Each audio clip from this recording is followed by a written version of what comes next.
Welcome to our channel. Naiknya permukaan laut akibat perubahan iklim adalah masalah global. Sama halnya dengan penyusutan populasi suatu kawasan, seolah menjadi rahasia umum bagi sebuah negara maju. Jadi, apa yang terjadi ketika kedua masalah ini dikombinasikan? Kali ini kita akan melihat bagaimana Jepang berhadapan dengan kedua persoalan ini, sekaligus untuk menemukan jawaban mengapa Jepang menyusut dengan cepat. Untuk memudahkan, pembahasan ini akan dibagi ke dalam 3 poin yang menjadi garis besarnya. Berikut ulasannya.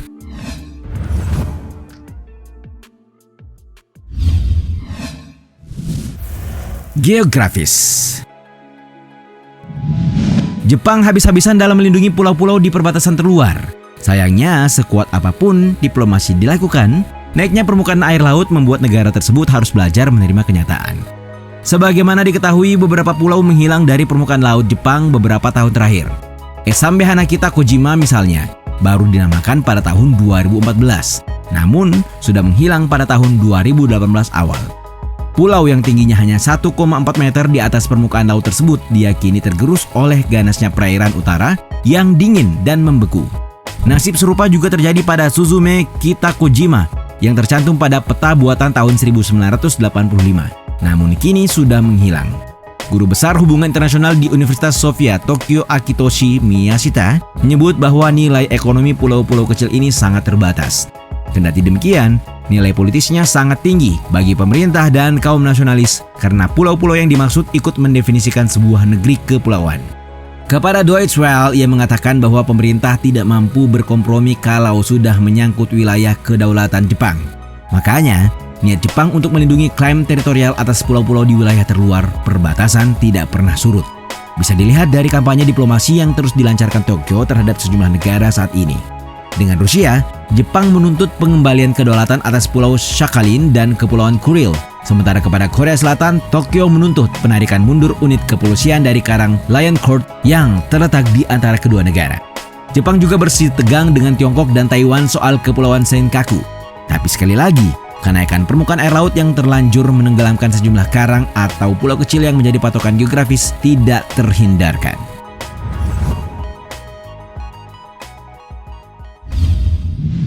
Demi kedaulatan yang di ujung tanduk, apa mungkin Jepang hanya diam dan pasrah terhadap keadaan? Tentu saja tidak. Sebab demi menjawab tantangan iklim, pemerintah berada dalam upaya membetoni sebuah atol bernama Okinotorishima. Berjarak 1.740 km di selatan Tokyo, karang seluas 10 meter persegi itu hanya muncul setinggi 16 cm saat laut pasang. Namun keberadaannya menjamin akses terhadap zona ekonomi eksklusif seluas 4.000 km persegi untuk dieksploitasi oleh Jepang. Sebuah survei geologi mengungkap kawasan tersebut menyimpan harta karun berupa sumber daya maritim dan kandungan mineral yang berlimpah.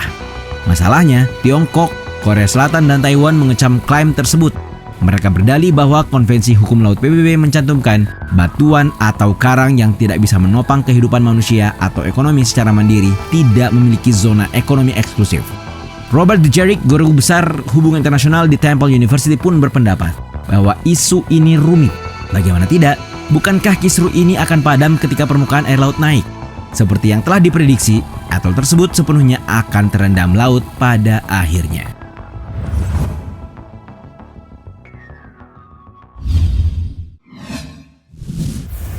Populasi. Ya, Jepang tidak hanya mengalami penyusutan pada aspek geografis, tetapi juga pada kondisi demografinya. Pada tahun 2018, Jepang membuat rekor baru untuk bayi yang lahir paling sedikit sejak tahun 1899, berkurang 25.000 dibandingkan tahun sebelumnya. Secara bersamaan, kematian orang Jepang juga telah mencapai angka 1,369 juta, rekor tertinggi pasca perang. Akibatnya, perpaduan apik dari kedua faktor ini membuat Jepang menghadapi tingkat penurunan alami tertinggi dalam sejarahnya. Selain itu, hanya terjadi 831.000 kelahiran pada tahun 2021, di mana jumlah tersebut melampaui 1,44 juta kematian pada tahun yang sama. Kini, Jepang mencatatkan populasi sebesar 125 juta, namun para ahli memperkirakan jumlahnya akan turun menjadi 88 juta pada tahun 2065. Para ahli kemudian menyematkan penyebab penyusutan populasi ini pada sejumlah faktor termasuk pendidikan tinggi, pernikahan yang lebih lambat dan lebih sedikit, serta peningkatan keterlibatan perempuan dalam angkatan kerja. Faktor lainnya adalah penurunan upah dan pendapatan, kesenjangan gaji gender yang tinggi, ruang hidup yang kecil, dan biaya tinggi untuk membesarkan anak. Bahkan rilis dailyhive.com menyebutkan subpoin perempuan terlalu lelah untuk berkencan sebagai teori populer lainnya mengenai alasan penyusutan populasi. Mengutip sebuah studi oleh yoshukusake.co, disebutkan bahwa 60% perempuan bekerja berusia 20 hingga 39 tahun mengatakan mereka terlalu banyak bekerja dan kelelahan hingga kehilangan minat untuk mengurusi urusan percintaan.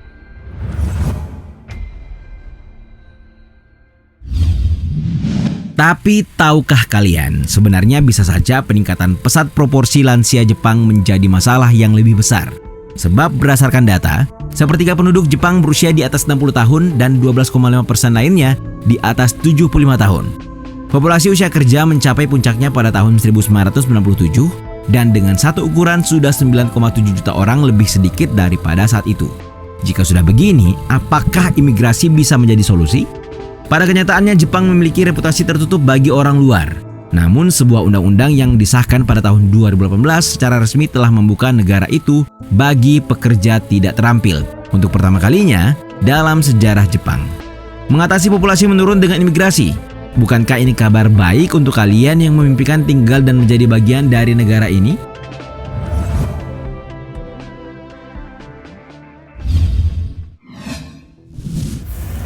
Masalah lain. Jepang adalah suatu negara besar pertama di dunia kontemporer yang mengalami penurunan jumlah penduduk. Namun, terlepas dari tantangan geografis yang dialaminya, pasukan militer Jepang tumbuh menjadi lebih maju. Sheila Smith, penulis Japan Renowned, The Politics of Military Power, dan analis Rand Corp Jeffrey Honung telah menulis karya penting yang menggambarkan militer Jepang yang semakin tangguh. Hanya saja ukuran militer mereka tampaknya lebih terpengaruh secara langsung dan prospek pendanaan militer masih belum jelas. Tapi, apa kalian tahu ada sesuatu yang lebih menarik? Ya, itu adalah masalah lain yang mungkin sedikit diabaikan sejak awal kita membahas ini. Pada dasarnya ada gambaran lebih besar yang perlu dipertimbangkan, yakni tidak hanya Jepang yang mengalami penuaan dan penyusutan penduduk, semua negara tetangga Jepang menghadapi masa depan yang serupa, meskipun pada lini masa yang berbeda. Itu termasuk sekutu Amerika Serikat lainnya di kawasan tersebut, seperti Korea Selatan dan Thailand, meskipun tidak dengan Filipina.